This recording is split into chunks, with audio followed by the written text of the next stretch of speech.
attracting young people? Because I'm sure by now having 4,000 teachers on your platform, on your module, and teaching a lot of young people who by now are in the universities, they are in the secondary schools, doing so well because you have taught them something that was quite difficult for them to pick up.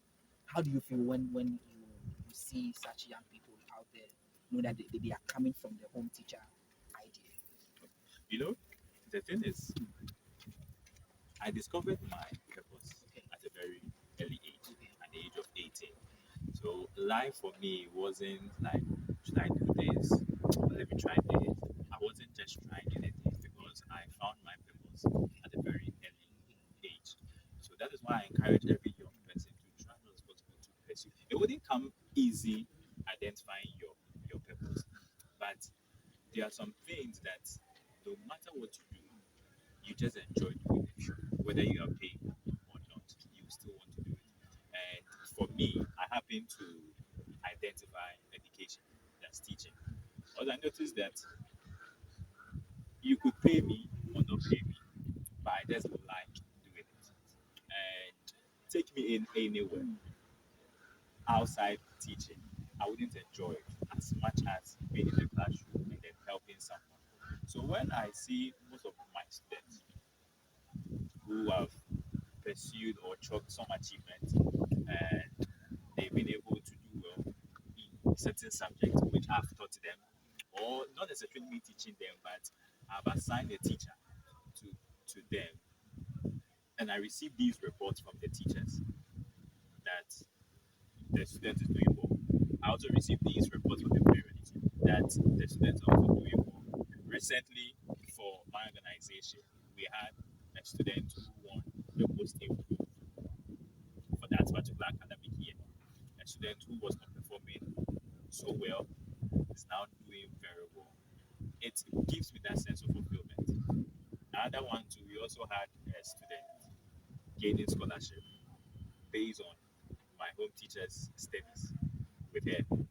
So when I see these things, then it gives me that fulfillment that this is what I've been called to do. So it's doing something, not necessarily being known or playing football, playing very basketball, popular. being very popular, but the little is being appreciated, and I'm okay with that. What is your relationship, or how will you classify your relationship between yourself and your teachers? Okay. How is it like? Because of course, headmasters. So Kelly, you're a headmaster. Oh, yeah, a principal. Yes. Yeah. So usually, teachers have issues with their principal or their headmasters. Yours is also just like that, but of course, you don't have a physical building to be in. So how is your relationship with your teachers? How would you be with them?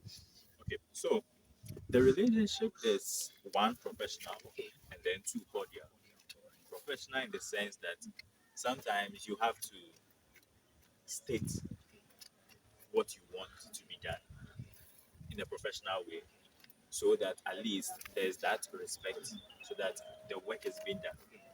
Cordial because you have to also be emotionally intelligent to their needs, understand them, where they're also coming from, so that they are doing the work not because they are earning an income, but they are doing the work because they also understand your vision of impacting students academically, and then also making sure that students are improved in their academics. So it's cordial and it's professional. Times where I have to be professional, I make sure I do it.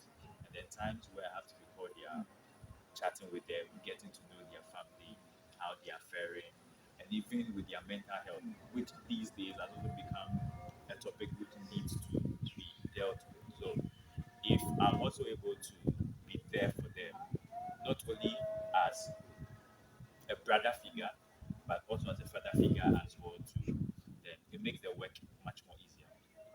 Have you had any issue with any of the teachers you employed having a problem with your age, being a young person and he being an old person, or do you choose teachers based on age, or anyone can become a teacher on your platform? Okay, anyone can become a teacher in my Mm. platform. There has been issues where I've employed people who are 20 years, 10 years older than I. Yes, I am. I don't literally tell them my age because I also want to keep that professional relationship with them. But sometimes they hear your age and they look at themselves. They're like, ah, and this person is the one employing me. And so I sometimes become silent with that so that the work can be done. But at the end of the day, it's the vision we're also looking for, and it's the purpose for the organization, what we are also looking for. So, yes, there are challenges like that, but I also try as much as possible to ignore these age gaps so that the work can be done. Who are some of the people who motivate you as a young businessman, personally, who are some of the people who motivate you to do what you are doing and get you inspired to keep moving on no matter the challenges you face? I am coming from a strong Christian background. Okay.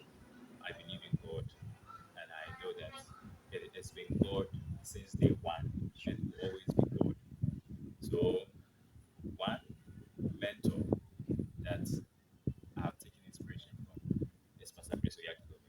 He is the president for Love World Nation in Nigeria, which has several branches across the world, and he's my pastor. And then one business mogul, which I take inspiration from growing up and then learning from, is Mr. Strike Masiyiwa. Okay. Yes, Sure. he is one person that I used to learn a lot from his posts. I've not seen him, I've not had any encounter with him, but from his social media update post, I could learn a lot of business principles from him. He was the one that told me several years ago that as a business person, you're not supposed to mix your personal income with your business income. Separate both of them. Separate your business income from your personal income. Don't add all of them. Because yes, there were times I used to do that. As a young person, after the business, I felt, oh, since the business is mine, so why not do it the way I want it? But I realized that there are business principles which you have to. So if you're an entrepreneur over there, young person coming up, please separate your income from your business. The business is not you, and you are not the business. You are definitely working for the business as well too. So separate your business income from your personal income. You are a young person. Currently, I know you are doing a lot of things. You are into broadcasting, you are a teacher, you are a preacher, you are doing so many things for yourself. So we'd like to know, how are you able to combine all this and still be able to take care of yourself? Because of course there are people who are into a lot of things and at the end of the day they break down. Yeah. But we would like to know how, as a young person, able to manage all these things. You guys still able to go to church, still able to preach, still able to do your broadcasting.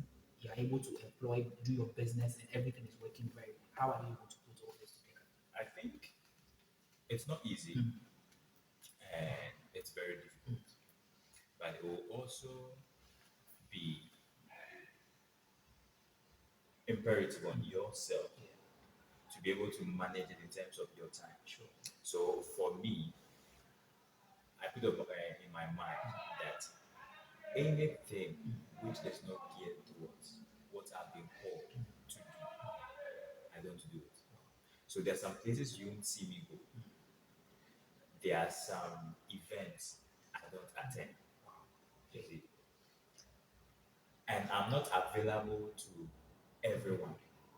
That is what sometimes young people, they always want to be everywhere, known anywhere, available to anyone, which is wrong. Sure. You can't be all things to all people. You see, so you have to manage your time in such a way that you are doing only the things that bring you the greater results.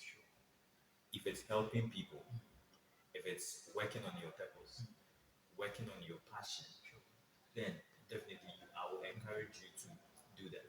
So these are my cogitations, or these are my inspirations. Doing only the things that produces the greater results for myself, and for others as well that I am impacting. So it's not been easy combining the journalism, the media work, the education, and I'm also acting as an entrepreneur, employing a lot of teachers, managing these teachers as well too. So I wouldn't have time doing trivial things. I don't have time doing trivial things. So the things that bring me the greater good, those are the ones I focus on. Then at the end of the day, when I realize that oh I'm free, then my hobbies comes in. The sports, watching football, playing video games. Yes. All right. Wow. So what sports actually do you do? Football. Football. Wow. Football. You are And excellent at it. I mostly play the video game Okay. than play the actual Okay. game. Okay. I'm very good with the game. Wow. I see. I see. I'm sure one of these days we'll have a match together. Definitely. Wow. Sure. Sure. Uh, do you think that the government is doing enough for the educational sector? Some of the ideas, because you've been in the teaching field for some time now, and so I'm sure you have a lot of ideas that you could share, right? So, what are some of the ideas you think the government could pick on to help the educational sector? I think that over the years, previous governments have done their best that they can. Currently, we also have the free education system, which constitutionally it's in our constitution for free education. The only problem is the infrastructure, teacher and learning materials. Because up until now, students don't even have the required textbook which is needed. So I think that when it comes to infrastructure and then the teacher and learning material, that is where government falls short. Sure. But to some point, I also understand government because government cannot be the God over everything. They are the ones making sure that the educational sector is revamped with a lot of materials. They're the same people working within the transport, health.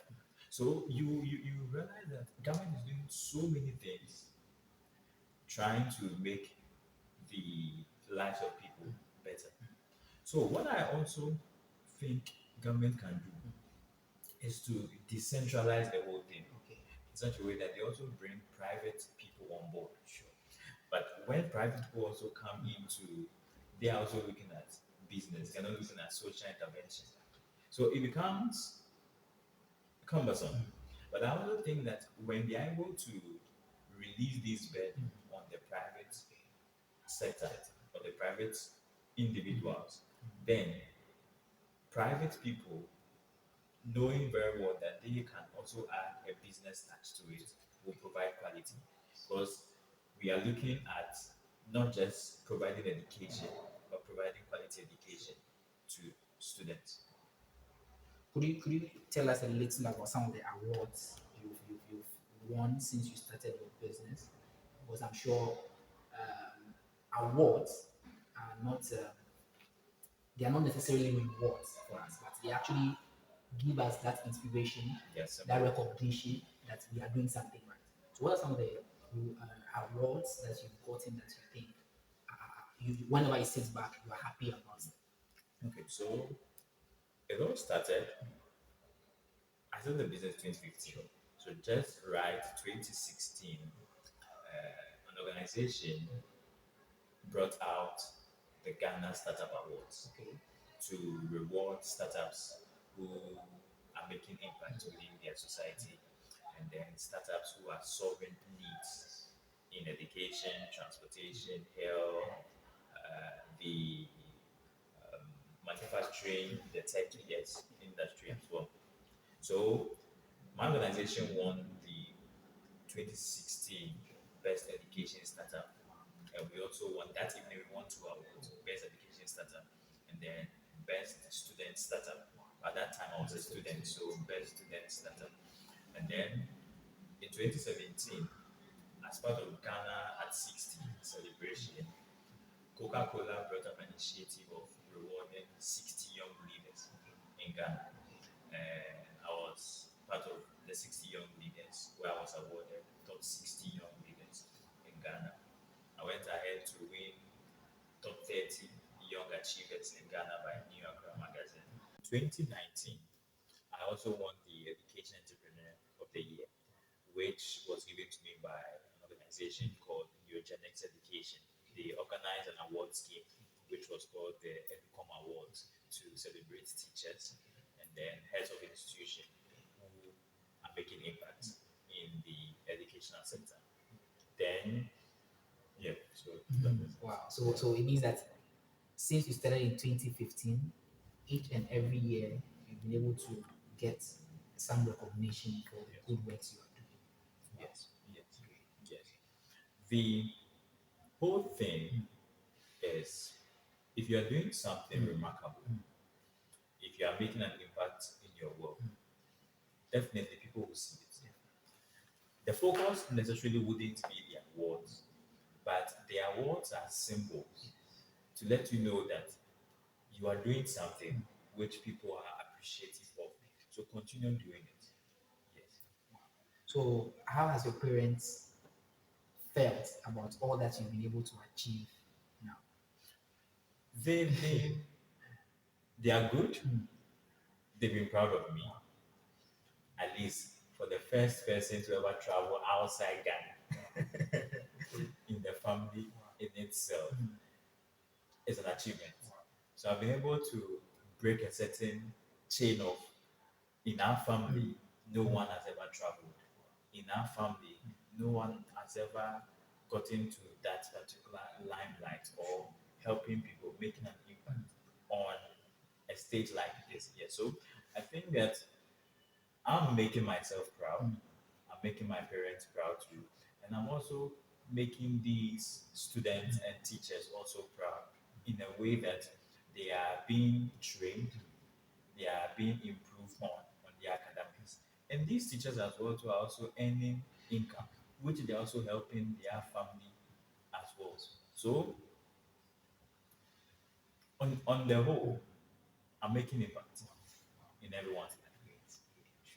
So finally, we would like to also know what is your message to all the students out there and also to the teachers out there, people who want to teach, people who have the passion for teaching and want to probably start a business just like yours in other areas, maybe not only in Ghana or anywhere in the world.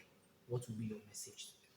So first of all, I'd like to thank especially my teachers who are working with me to improve the academic performance of students. Without you, my whole teacher wouldn't even be in existence. You are the one running the organization, making sure that students get the necessary information, knowledge that they need. So I would like to especially thank you all, especially my teachers who are working with me, and to other teachers who also are helping. Thank you as well too for improving. At the end of the day, we are also solving or helping to achieve the UN SDG, that the Sustainable Development Goal 4, which is quality education. So don't stop doing it, continue doing it. And to the parents as well too, we also like to thank you so much for entrusting your words in our care and making sure that we come to your homes because we live in a world where security is a bit of a challenge. Crime cases, theft cases are on the high. So, welcoming our teachers into your homes to help improve the academic performance of your ward, it's a big deal. So, we'd like to thank you for entrusting your words in our care. And to anyone who has this dream of also improving students' life in education and also starting something like this, I always tell you that start now, start early. The emphasis is on the start early because no one will force you to do something if only you want to push yourself to do it. It's always good you start early. I'm a product of starting early. Mm. If I'd started this at a late age, maybe my late 20s or 30s, I wouldn't gain this traction as compared to starting very early at the age of 18. So I encourage anyone out there who want to start something, not necessarily be in education, it can be in IT, it can be in the agriculture, which is also very, very important.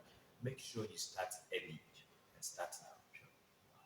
So Eric, thank you so much for giving us the opportunity to talk to you. And I'm sure that your story is going to inspire a lot of people out there. A lot of people who have been supporting this channel, they are going to listen to this video, they are going to watch you and also get to start something for themselves. Before we go, we'd like to know if anyone wants to reach the home teacher, get to be on a platform or get your services through the awards, how do they reach you? Okay. So, to any parent watching, you have a ward, you want to improve the performance of your ward in any subject at all, you can reach us on our WhatsApp line 0276 021 612. 0276 021 612, and we'll be there to help in any subject at all. And also with the soft skills in terms of coding, robotics, if you want piano lessons as well, and even sometimes swimming lessons, we also have teachers designated to help your wards in that regard.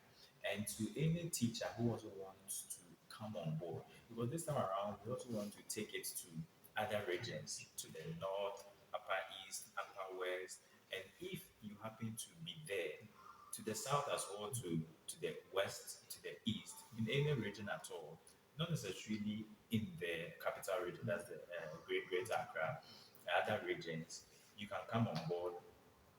You can follow us on our social media handles.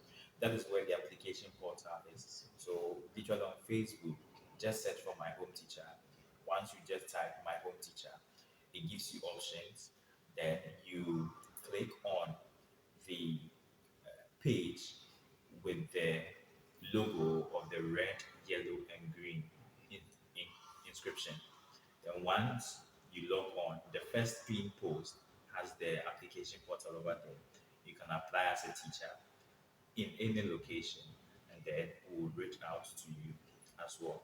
And to anyone or any organization who also wants to support this vision, like I told you, it's a vision, not my vision, but it's a vision which we are pushing so that we can influence over 55,000 African students. If you're an organization and you still want to help in any way, you can still reach us on that same number 0276 021 612, and we'll stay in touch with you. Greg, thank you so much. Thank you. And we wish you the best. We hope that you do more for the young ones out there. And maybe some few years to come, we'll have this conversation again and we talk about the success stories more and more.